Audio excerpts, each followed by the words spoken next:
On today's show, Luka Doncic drops a season-high 41 points and 14 rebounds against the Raptors. Is this the game that kicks off his return to dominance and an MVP run? And how wide open is the West right now? The Mavericks face off against the Suns tonight, and we may find out a lot about this team. We'll talk about all that and more on today's Locked On Mavs. I'm Luka Doncic, and this is Locked On Mavericks podcast. Dallas Mavericks are NBA champions. Bang! Bang! It's good! And the Mavericks have won the game!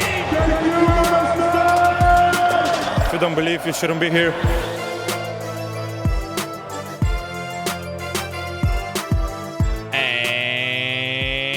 Welcome. You are locked on to the Dallas Mavericks. My name is Nick Angstadt, media member and NBA channel manager for the Locked On Podcast Network. Thanks for making Locked On Mavs your first listen every single day. We are free and available on all platforms, including YouTube, where you can hang out with us right now in the comments. Let us know where you're listening to this from, where you're watching.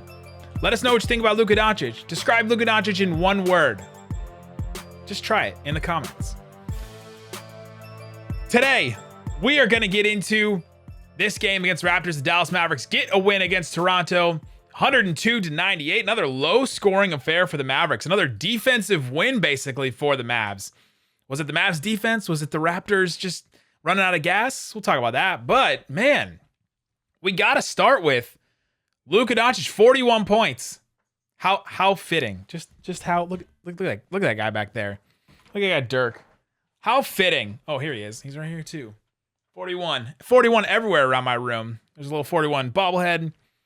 But Luka, 41. I'm not sure if you guys believe in the numerology and all that kind of stuff, but Luka dropping 41 as his season high this year. Also season high 14 boards, and he earned some of those boards in this game. These were not Westbrookian, well, just grab it when it, falls to you or somebody gets out of your way. But Luka was dominant in this game. We've been waiting for this Luka. We have not seen this Luka a lot this season. We've seen it a couple times. We've seen him start hitting from the mid-range. We've seen him start to have some pretty good games. We've seen him hit threes here and there, but not often. And this is a game against a team in the Toronto Raptors that usually play pretty decent defense. They've got wings. They've got guys that can defend. OG Anunoby usually guards Luka really well. Fred VanVleet, good defender. Scotty Barnes, Pascal Siakam, all those guys switching around and all that. Well, Luka took advantage of what was given to him. He took the traps. Jason Kidd gave him credit after the game and said Luka took the traps and the double teams and all that and trusted his teammates. And then the ball was basically given back to him at some points, and he was able to isolate and he was able to score. 41. He hit 4 of his 10 threes. Now, at times during this game, he was like 1 of 5. He was like 1 of, like 2 of 6 or something like that. And you look at that percentage, it's not a good percentage, but he finishes the game 4 of 10, and it's 40%, and that's a great three-point percentage. That is above league average three-point percentage. Sometimes we have to take a step back and say, okay, well, during a game, when you see him miss 6 threes, you think, man, that's so bad. But if he makes 4 of them, that's great, right? Like sometimes we have to put into context these shooting percentages, since we've talked about them so much. We've talked about shooting percentages so much for this Mavericks team. Luka, 13 of 24 from the field, 54%, 4 of 10, 11 of 12 from the free throw line, hitting his free throws. How many times last couple of seasons have we lamented Luka from the free throw line and said, man, if only he could hit his free throws. He's doing it. He's taking advantage. That was an efficient night for Luka. Even the threes that he chucked up, right? Efficient night. 7 assists. He should have had like 15, I think. I think he should have had so many more assists. The Mavericks still were just not making threes in this one. Finished 9 of 33. Another game where the Mavericks finish under 20 or 30% from 3, and they still get the win. I hope you can hear me clapping. Still get the win. Do you know how to clap back, Raymond? Because I do.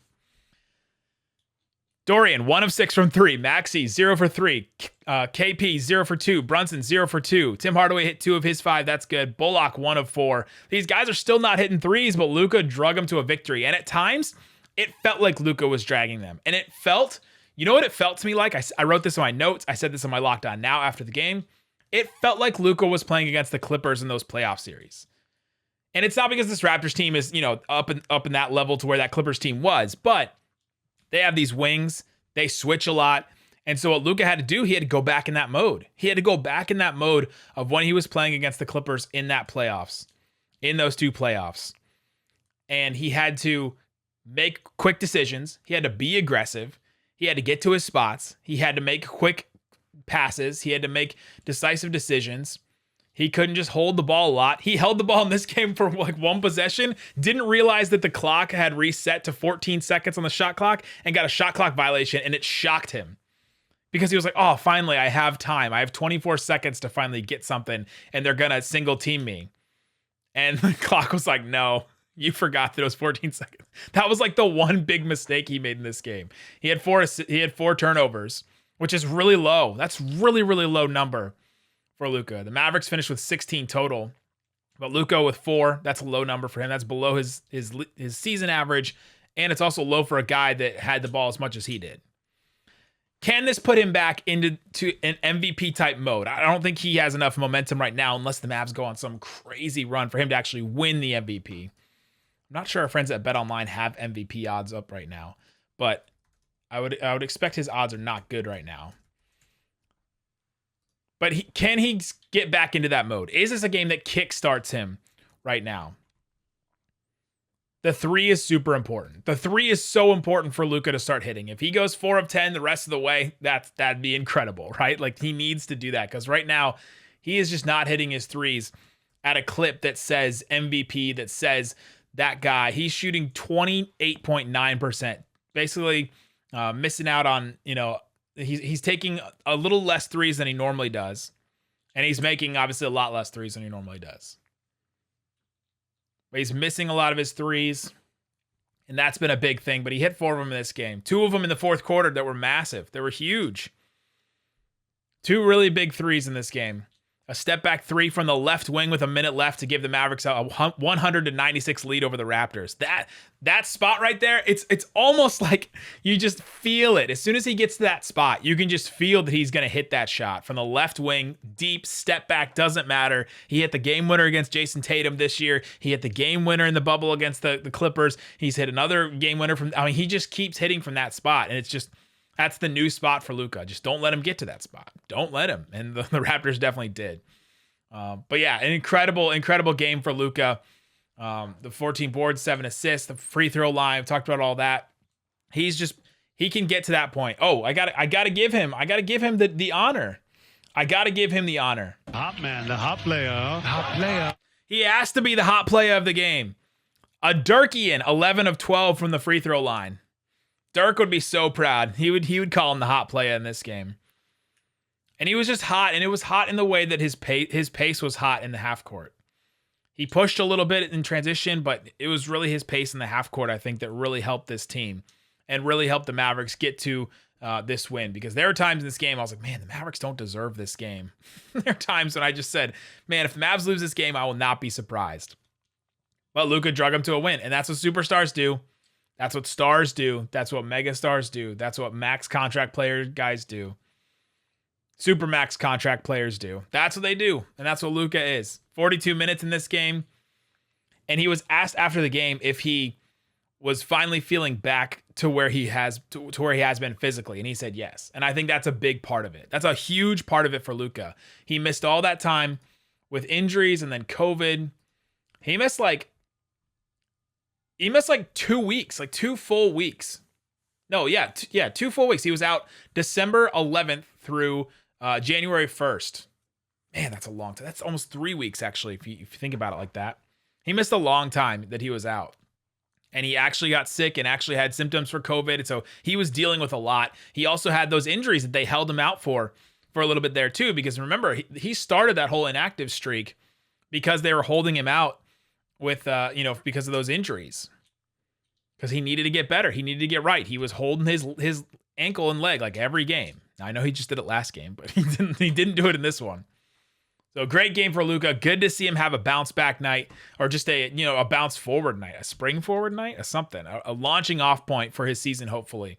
Because we haven't seen real Luka, I think, in a while. We haven't seen Luka like pissed off and mad and hitting shots and just dominating. We haven't seen that. And so great game for him.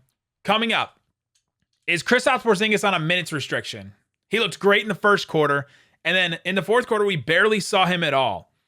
Is KP on a minutes restriction, and should Mavs fans be concerned? We'll talk about that coming up. But before we do, let me tell you about our friends at BetOnline. They may not have the MVP odds for the NBA out right now, but they have them every once in a while. You got to keep checking back. You go to the basketball section, you go to NBA futures, and they'll have that available. They don't have that, but they have a whole bunch of other odds you can check out for the NBA. Right now, the game up that they have for Thursday is the Knicks versus the Pelicans. Knicks 2.5-point favorite against the Pelicans. Man, what a fall the Knicks have had. They're only a 2.5-point favorite at home over the Pelicans. Those teams have kind of met in the middle. The Knicks started the season off really high. The Pelicans started the season off really low. And now they've sort of met in the middle of mediocrity, it seems like, with these two teams. So if you feel strongly about either side of that, you want to bet on the NFL games this weekend, the playoff games, you can go check it out, betonline.ag. Use the promo code LOCKEDON. You'll get a 50% welcome bonus with your first deposit. BetOnline, where the game starts. All right. Kristaps Porzingis in this game. I thought he had a really good first quarter, and I was excited. I was excited for you that defend Kristaps Porzingis. You know who you are. That defend Kristaps Porzingis in the comments on YouTube and call us out when we're negative about KP and say, man, you guys are so negative about KP. You know who you are. All of you. Kristaps Porzingis started this game off 5 of 5 from the mid-range. The first quarter, it just felt like he was really getting to his spots. He was being patient. He was hitting mid-range shots. He was really taking advantage of the size of the Raptors. They didn't have a guy that was big enough to stick with him and force him off of his spot and all that. They have these wings that he usually struggles against. The OG Anunobys, the Scotty Barneses, the guys like that. But he got to his spots and he hit 5 of those shots, and it felt really good at the beginning of the game for him. Now, he finished with 18 points, 7 boards, 2 assists, a steal. He had 5 turnovers in the game, but didn't have a foul at all, which is kind of crazy. 8 of 8 from the free throw line, 2 of them pretty clutch late in the game to basically seal the game for the Mavericks. But KP, his minutes were so interesting in this game, and his shot attempts were so interesting in this game. The last couple games, KP has played 20. So the last couple games since he's returned from injury/COVID, man, that's so many players that have been held out for injury and then also are out with COVID for the Mavs. But KP played 27 minutes, 45 seconds against Orlando, 27 minutes, 33 seconds against the Thunder, and then 33 minutes and 30 seconds against the Raptors in this game. And what makes me think it's a minutes restriction is the amount of time he's playing in the fourth quarter. It's just not a lot. It's not a lot in this game. He got taken out with 6 minutes and 50 seconds left in the fourth quarter, and he didn't come back in till like a minute left. So that's either strategic or it's a minutes restriction. And to me, I think it's a minutes restriction because I thought he was playing pretty well, and I thought that they were taking advantage of him being able to finish around the rim a little bit, and I thought that they could have used him later in this game. But they didn't, and they went back with Dwight. I thought Dwight struggled in this game. Maxey was struggling with foul trouble. And so Kristaps Porzingis is probably on a minutes restriction. I think Jason Kidd has said something like 30 minutes, something like that before. I saw that on Twitter. That is not a substantiated quote that I've heard with my own ears. I probably shouldn't be saying things like that on the show at this point in our history, but I think he's on a minutes restriction. And so should Mavs fans be concerned about that? I don't think so. I think they're just trying to ease him back into it. They don't want to just push him back into 40 minutes or something like that. And honestly, KP in his career with the injuries he's had, they shouldn't be playing him 40 minutes. They shouldn't be playing him that much. 33 minutes is probably a pretty good amount of minutes for him. But it's how Jason Kidd was distributing those minutes, I think, is interesting. Could they have gotten him 3 or 4 more minutes and get him to 36, 37 minutes? Is that too many, right? Now it's like splitting hairs. At what point in the minutes do you get so arbitrary that you just stick with the number of minutes? You know, should it have been 30 minutes and he did 27 minutes in the first 2 games and now he can get away with 33 because he stole some from the other? Like, I don't know. Like, I don't know if it gets that arbitrary for Finney-Smith, the Mavericks head of he's like Mavericks head of player like medicine. It's not head trainer. It's like something even higher up than that. He's just in charge of every single Maverick in their body. Basically is what Finney-Smith is in charge of.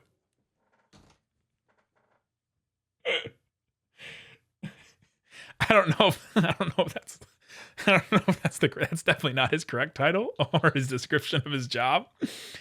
But Kristaps Porzingis, I don't think we should be super worried about it. But the problem with KP and the distribution of his minutes is that he's a guy that plays with rhythm. We've talked about this for years now with KP. He has to play with rhythm. He has to play with okay, I get the ball. I know where my minutes are coming from. He's a rhythm type guy. He hits a couple of shots. He gets the ball. He gets in the low post. He makes some moves. He has the ball in his hands. Like, he has to get that rhythm. And it's not like he has to dribble the ball out and spend as much time with the ball in his hands as Luka, but he has to have the ball a little bit to get that rhythm, to get his shot going. So he hits those 5 shots in the first quarter. I think he hit them. It was at least in the first half. But he hits those shots. First half, he hits those shots, and you feel really good about him. And then second half, he played just 16 minutes. He was 0-4 from the field. Now, he hit 4 free throws, but he didn't get as many attempts, and he didn't get the ball in places that he necessarily needs to. And so I found that interesting. And so if you're going to distribute the minutes like this, if you're Jason Kidd, more early in the game and not as many later, and, weird spots where you're trying to put him in, then they got to get him the ball a little bit more if you want him to be useful late, right? It's this weird chicken and egg thing where, okay, we want KP to be useful in the fourth quarter. Okay, well, then you have to give him the ball in the third quarter, right? Like, you have to give him the ball and get him that rhythm and get him those touches in that quarter, or else then you're going to say, okay, well, we played him in the fourth quarter, but he wasn't productive. Okay, well, that's because he didn't get the rhythm and the shots that he needed to. And so it's this weird chicken and egg thing where you could either say, well, he wasn't productive in the fourth quarter of this game, so then we won't play him as much, or we won't get him the ball as much in the second half, right? I'm not sure what the Mavericks end up with, but that's the thing with Kristaps Porzingis. I wouldn't be concerned about his minutes restriction, but I think it is real. A couple other things in this game that I wanted to point out. Tim Hardaway Jr., bounce back game. Needed this, maybe more so than Luka. Tim Hardaway needed this game. 7 of 10 from the field, 2 of 5 from 3. Like I said earlier, 16 points for him. He was aggressive. He had 11 points pretty early in the game. Within the first 2 minutes of the second quarter, he had 11 points. And he was being aggressive early. He was challenging the basket. Tim Hardaway Jr. has sometimes when he just needs to get out of a slump, he has this tunnel vision that is unmatched by any other player, I think, in NBA right now. Maybe history, I don't know. It just almost looks like the rim is here, and he's just looking right at the rim. That's it. He's just looking at the rim and nothing else. There's nothing else he's looking at but the rim, and he's just going for it. And you appreciate that aggressiveness because he doesn't need to score. They paid him to score. They paid him to put the ball in the basket. And he needs some rhythm shots too. Both of these guys are rhythm players. They need to, Tim Hardaway Jr. has like a rhythm to his game, and that shot that he pulls up for him, he jumps a little bit higher than most players with his jumper. And so he needs that kind of rhythm. So Tim Hardaway Jr. bounce back game, great for him. Since returning from his outage, he had been, before this game, he had been shooting 37% from the field on almost 12 attempts per game and shooting under 33% from 3. But in the plus minus, he was a plus 6.8 per game. So he's not been shooting well, but his minutes have not been killing the team, at least. Because that's a good positive. The Mavericks have been winning games. Other players have been stepping up. And so because Tim Hardaway Jr. stepped up, Brunson's game, he was 4 of 11 from the field in this game. He had 8 points. Another game for Brunson that's kind of a downer for him. Against the Thunder, he struggled as well. In that game, he shot 5 of 13. So 5 of 13 in that game. He shoots 4 of 11 in this game. So 2 games for Brunson that are a little down, but other guys stepped up. Other guys were there to take up for him. And that's how this team offensively seems to have to play. Somebody else has to step up. It has to be like 2 other guys. They get double digits, and then they play really good defense, and then they win games. That seems to be the recipe for this team. Tim Hardaway Luka obviously stepped up. Tim Hardaway, KP in the first half, and then a couple other guys get. Brunson gets a couple points. Dorian gets a couple points here and there. Mavericks play really good defense, and they win. That seems to be the recipe right now. This is a very different team than last year, where they need to have 2 guys get 20 and probably a third, right? Just see, that was the recipe last season, was have to have at least 3 guys with 20, because if not, then you're not scoring enough to outscore the other team because they're just scoring on you all the time. So there you go. Tim Hardaway Jr. bounce back game. KP, interesting game from him. Not a lot of other guys stood out in this game. Maxey struggled with foul trouble. He was 0 of 3 from 3 in this game. Dorian had some decent plays in this one, a couple of assists. Had a couple of dunks in alley-oops that were great. Josh Green had some decent minutes, but he only played about 7. Reggie Bullock didn't play that much. The Raptors played 7 guys in a 7-man rotation basically in this one. So it felt a little playoffy. And they're on at the end of this road trip too. So it was weird that they didn't play those guys a lot. They looked gassed. They were real sloppy at the end of this game too. That's why I thought several times the Mavs were going to give up this game. The Raptors were just going to come in and take it. All right, coming up, let's get into this standings update. Let's look at the standings, where the Mavericks are in the standings, and how wide open is the West right now. The Mavs play the Suns tonight if you're watching this on Thursday. What are we going to learn about this team? Let's talk about all that and more coming up. All right, let's get into the standings because the Mavericks, they're moving up in the world. Moving on, no. Moving. They're moving up in the world right now. Right now, the Mavericks are 26-19. This is they're 7 games over 500, the highest they've been in all season.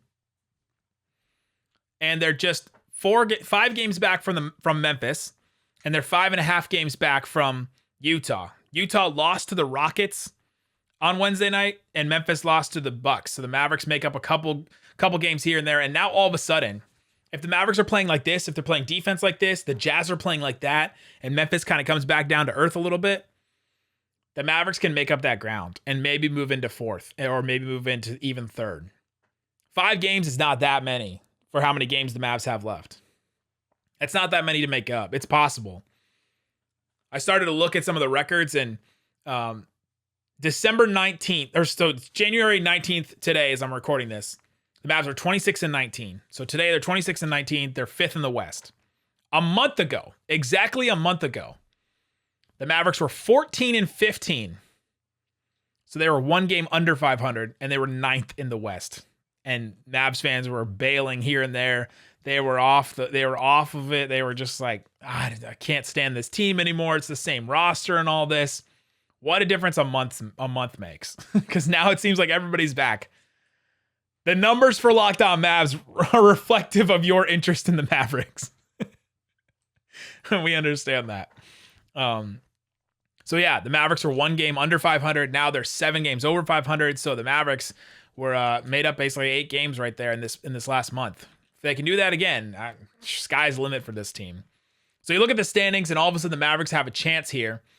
And I've seen a lot of you say that this Mavericks run here has been fluky. This is a fake defense, all that kind of stuff. The Mavericks have played against some good teams. The Mavericks have wins against the Warriors, the Bulls. The Mavericks have wins against the Grizzlies when they were just absolutely on fire. They have wins in this streak now. They got a win against Denver. So now coming up tonight, if you're watching this on Thursday, the Phoenix Suns, best record in the NBA, 34-9. They're destroying right now. They're just destroyers of worlds. They're a great team. The Mavericks have played them twice before already. Both of them were without Luka Doncic. And so this now with Luka, we're going to learn a lot more. Remember before that stretch when the Mavericks played, they were going to play the Nuggets, the Suns twice, and the Clippers twice. And I was like, this stretch is going to define the Mavericks season. Well, I was wrong about that because right after that Denver game, Luka went out. And he was out for those next 3 games against the Suns, and then the Clippers. So now the Mavericks actually have Luka. They also actually have Porzingis. It was just like the 16th, 17th game that Luka and KP have actually played together against the Raptors. So now against the Suns, what will we learn about this team? What will we find out about the Dallas Mavericks in this one? It'll be interesting to find out. Phoenix Suns are playing really well. They're dominating where they are in the NBA right now. They have the man. I didn't even know these numbers were this good. I literally just looked at it. I didn't do all the prep for this show. Sorry guys, didn't do all the prep. But according to Cleaning the Glass, the Suns are the 2nd best defense in the NBA. They got Mikal Bridges, they got Ayton, they got Chris Paul. I mean, that's a really good defense. They got Jay Crowder. That's a really good defensive unit. They're also the 3rd best offense in the NBA. I mean, that is just dominance on a different level that we haven't really seen. Like, nobody else is anywhere close to that. Like, the Heat are 6th in both categories, but to be top 3 in both categories, like, that is just an absolutely dominant team. right now. So this is going to be a tough matchup for the Mavericks. The Mavericks need to have the threes fall. They need to play the defense that they've been playing. They need to stop this Suns team from scoring. They need to stop them from getting easy buckets. And it's going to be the mid-range stuff. I talked about yesterday about how the Mavericks have been a good defensive team. How have they put together this defense? How have they manufactured this defense with the guys, the personnel that they have right now? And the Mavericks allow mid-range shots. That's one of the big things. They allow mid-range shots. They don't let you take a lot of threes. And when you take threes, you don't really hit a good percentage. Raptors in this game did not shoot. They shot 25%. So that goes with it. The Suns have two guys that just love the mid-range. Chris Paul and Devin Booker. They can hit in the mid-range. They don't care. They're going to pull up. How are the Mavericks going to... Are they going to change the way they play defense? How does the rotation play? Reggie Bullock hasn't played a ton recently. I'm expecting Maxi Kleber to play a decent amount too, because they need to play really good defense in this game. Where does KP fit in this whole thing? How does KP fit in this whole matchup against the Suns? Is it just him versus Ayton? They've gone away from the Dwight Powell in the starting unit. But KP had 21 points and 23 points against the Suns the first time around. He shot 7 of 20 the first game and then 8 of 13 in the second game. The Mavericks didn't get destroyed in those games either, which is good. They got beat by 7 and 8. So with Luka now, you hope that they can make up that and it'll stay the exact same all the way across the board, but we'll see. It's going to be a big test because if the Mavericks get this win, let's just go down these routes. Let's do both sides. If the Mavericks get this win, then all of a sudden they've gone on this streak where they are, they go on this streak where they're, 11-2 in their last 12, or 13-2, or 12-2 in their last 14 here, and they've got wins against the Bulls, the Warriors, the Grizzlies, and the Suns. That's like an undeniable resume, like an undeniable win profile over the last month or so. That you just cannot deny that this Mavericks team is good. Like, that's not fluky if you beat all 4 of those teams the way that they've been playing. If they lose, if they lose, it depends on how they lose, right? If they get blown out, then some of the doubters will maybe come back and say, okay, well, yeah, maybe this team is a little bit fool's gold. Mavericks should make a move. Mavericks have to trade for somebody. But if they win this game, and if they win it in pretty convincing fashion, which they've won some of these other games, the Grizzlies game, the Warriors game, pretty resounding fashion, they won those games. If they beat the Suns team like that, which I don't expect. Suns are playing really good basketball right now. They're on a 4-game streak of their own. They're 8-2 in their last 10. If they beat the Suns like that, it's undeniable this team is good. If they don't, still some more questions. Still some more questions to be had. So that's the standings update. That's where the Mavericks are. Guys, we will be back with another game right after that Suns game. You know you can come to us for every single post game. So make sure you come back after that one, especially if they get a win. You're going to want to come back because we're going to want to celebrate together. We're going to want to be excited about where this Mavs team is. But go ahead and thanks for making us your first listen today. Now make your second listen Locked On Bets. If you want to make those bets on BetOnline, you need Locked On Bets to help you out. Hosted by your boy Q and Lee Sterling, expert analysis and insight. It's free and available on all platforms. Guys, thanks so much for listening to Locked On Mavs. Peace out. Boom!